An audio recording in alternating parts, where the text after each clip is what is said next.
বাহাত্তরের সংবিধান নাকি জুলাই সনদ শীর্ষক আজকের এই মত বিনিময় অনুষ্ঠানে উপস্থিত সম্মানিত সভাপতি এবং আরো যারা আছেন সবাইকে সালাম, শ্রদ্ধা আর প্রণাম।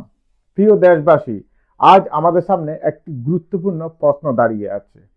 বাংলাদেশের ভবিষ্যৎ কোন পথে যাবে?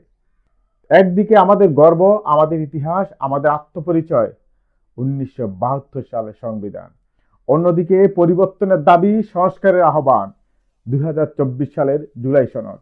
এই দুইয়ের মাঝে দাঁড়িয়ে আজ আমরা শুধু একটি আইন নয়, একটি দর্শন, একটি ভবিষ্যৎ বেছে নেওয়ার পথে আছি। ভাই ও বোনেরা, 72-এর সংবিধান জন্ম নিয়েছিল একটি রক্তক্ষয়ী যুদ্ধের পর।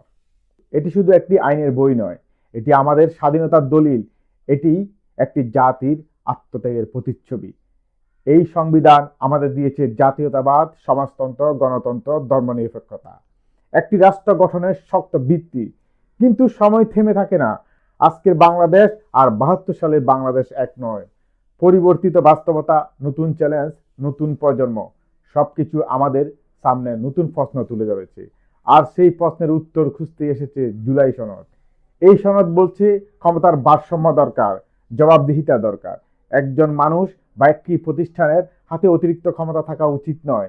এটি বলছে বিচার বিভাগ হতে হবে স্বাধীন, নির্বাচন হতে হবে সবার অংশগ্রহণে, মানুষের অধিকার শুধু কাগজে নয় বাস্তবেও নিশ্চিত করতে হবে। এমনকি নতুন যুগের কথা ভেবে ইন্টারনেট অধিকার, তথ্য সুরক্ষা, এই বিষয়গুলো সামনে এনেছে এই জুলাই সনদ। তাই প্রশ্ন আসে, কোনটা ভালো? আমি বলবো এটা শুধু ভালো বা খারাপের প্রশ্ন নয়। 72-এর সংবিধান আমাদের স্থিতিশীলতা, পরিচয় এবং শিখর। আর জুলাই সনদ তুলে ধরে পরিবর্তন, সংস্কার, ভবিষ্যতের পথ। কিন্তু দুঃখজনক হলো সত্য, এই বিষয়টি আজ আমাদের মাঝে বিভক্তি তৈরি করেছে। কেউ বলছে সংবিধানের শেষ কথা, আবার কেউ বলছে সংস্কার ছাড়া কোনো মুক্তি নেই। একদল মনে করে ইতিহাসকে রক্ষা করতে হবে, কারণ কারণ ইতিহাস হারালে জাতি হারিয়ে যায়। অন্য দল মনে করছে সময় অনুযায়ী পরিবর্তন না আনলে রাষ্ট্র পিছিয়ে পড়ে। ভাই বোনেরা, আমি আজ একটি কঠিন সত্য বলবো। বিভাজন দিয়ে কোনো জাতি এগুতে পারে না, ঘৃণা দিয়ে কোনো ভবিষ্যৎ গড়া যায় না। যারা নির্যাতনের শিকার হয়েছেন, যারা অন্যায়ের বিরুদ্ধে লড়েছেন, তাদের কণ্ঠ আমরা উপেক্ষা করতে পারি না। আবার আবার যারা স্বাধীনতার চেতনা বুকে ধারণ করেন, তাদের অনুভূতিও আমরা অস্বীকার করতে পারি না। তাই আমাদের পথ একটাই, সংঘাত নয়, সমন্বয়, বিরোধিতা নয়, সমাধান। আমাদের দরকার এমন একটি বাংলাদেশ যেখানে 72-এর সংবিধানের মূল মূল্যবোধ থাকবে অটুট, আর প্রয়োজনীয় সংস্কার এনে আমরা গড়ে তুলব একটি আধুনিক ন্যায়ভিত্তিক রাষ্ট্র। আমাদের মনে রাখতে হবে, সংস্কার মানে ধ্বংস নয়, সংস্কার মানে উন্নয়ন। পরিবর্তন মানে বাদ দেওয়া নয়, পরিবর্তন মানে সময়ের সাথে এগিয়ে যাওয়া।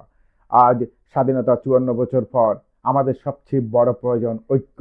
দল নয়, মত নয়, ধর্ম নয়, বাংলাদেশী হোক আমাদের একমাত্র পরিচয়।